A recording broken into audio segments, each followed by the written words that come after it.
മിശിഹായിൽ പ്രിയ സഹോദരീ സഹോദരങ്ങളെ, ദൈവപുത്രനായ യേശുവിൻ്റെ സുവിശേഷം ലോകമെങ്ങും ഉദ്ഘോഷിക്കുക എന്നുള്ള ദൈവത്തിൻ്റെ ആഹ്വാനം നാം അനുസരിച്ചിട്ട്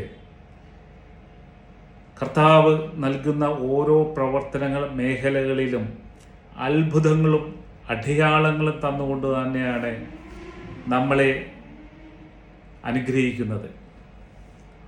ഓരോ സ്ഥലങ്ങളിലും കർത്താവിൻ്റെ അത്ഭുതകരമായ കൈകളാൽ നമ്മെ അനുഗ്രഹിച്ച് ആശീർവദിക്കുമ്പോൾ കർത്താവായ യേശു ഈ ഭൂമിയിൽ ചെയ്തുകൊണ്ടിരുന്നതിനേക്കാൾ ഉപരി ചെയ്യുവാൻ തൻ്റെ സഹായകനായ പരിശുദ്ധാത്മാവിനെ നമുക്ക് ദൈവം വാഗ്ദാനം ചെയ്തിരുന്നു. അത് ഇന്നും അഭിഷേകത്തിൻ്റെ നിറവിൽ നമ്മളുടെ ഹൃദയത്തിൽ വസിക്കുവാൻ വേണ്ടി നാം ഒരുക്കണം. ഇന്ന് ഈ ലോകത്ത് പല വിശുദ്ധ സ്ഥലങ്ങളിലും കർത്താവിൻ്റെ അത്ഭുതകരമായ പ്രവർത്തനങ്ങൾ നമ്മളുടെ ജീവിതത്തിലും നടക്കുന്നുണ്ട്.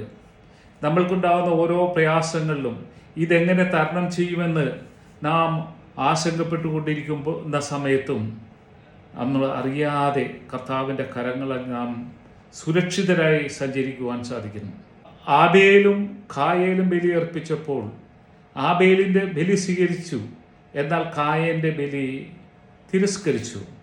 അപ്പോഴും കരുണാമയനായ പിതാവായ ദൈവം കായനോട് പറയുന്നുണ്ട്, നീ ഉചിതമായത് പ്രവർത്തിച്ചാൽ നിന്റെ ബലിയും സ്വീകരിക്കുകയില്ലെന്ന്. നാം ഈ ലോകത്ത് വന്നത് കർത്താവിൻ്റെ ദൗത്യം നടപ്പിൽ വരുത്തുവാനാണ്. ആ ദൗത്യം ഉചിതമായിട്ട് കർത്താവിന് സ്വീകാര്യമായ രീതിയിൽ പ്രവർത്തിക്കുവാൻ നമുക്ക് സാധിക്കുന്നുവെങ്കിൽ തീർച്ചയായിട്ടും നമ്മുടെ ഈ ജീവിത ബലിയും പിതാവായ ദൈവം സ്വീകരിക്കും. യഥാർത്ഥ ദൈവത്തിൻ്റെ യഥാർത്ഥ വസതിയിലേക്ക് നമ്മൾ എല്ലാവരും ഒന്നു ചേർന്ന് ആ സന്തോഷത്തിലും ആനന്ദത്തിലുമായി നമുക്ക് സ്തുതിച്ചാരാധിക്കാം. അതിനുള്ള കൃപകൾ ലഭിക്കട്ടെ. Brother Thomas George പാണാശ്ശേരി.